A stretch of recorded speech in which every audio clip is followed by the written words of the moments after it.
parole. Merci, Monsieur le Président. D'abord, Monsieur le Président, vous féliciter pour ce rapport, parce qu'il a le mérite d'être là aujourd'hui. On l'avait réclamé il y a quelque temps, donc il est là. Comment mener collectivement des projets de développement local, tant du point de vue économique que social, en réunissant dans une même structure les collectivités, les citoyens, les associations et les entreprises?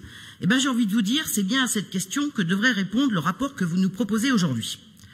Pour étayer mon propos, je vais essayer de vous raconter une belle aventure, celle de la SIC Combrailles, à Loubera dans le Puy-de-Dôme, qui, portée par des citoyens, avait très investi dans leur territoire, est devenue aujourd'hui une coopérative de 316 coopérateurs qui valorise les ressources énergétiques renouvelables de son territoire.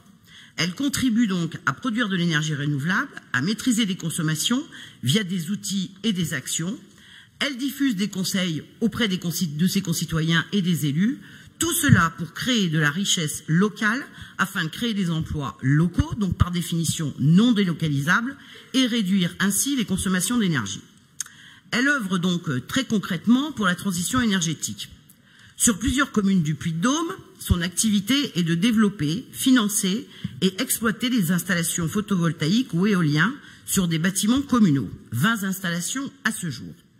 C'est ce que l'on pourrait appeler, Monsieur le Président, un très beau projet innovant sur un territoire.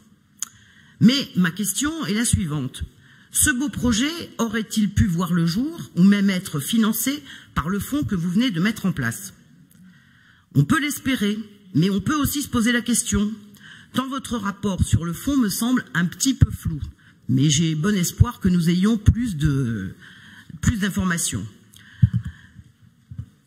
Pas de critères très précis et très peu d'informations sur les financements annexes publics, je parle bien, qui pourraient être aussi abonder ce fonds.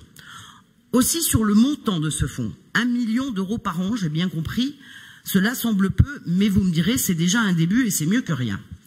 Enfin, sur le statut de la structure juridique pour porter ce fonds.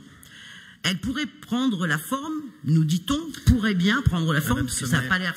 Je suis désolé. Ah, je suis désolé, Monsieur le Président. C'est un sujet sur lequel je suis intarissable. Je sais. Vous n'avez pas seulement comme caractéristique d'être intarissable, vous connaissez.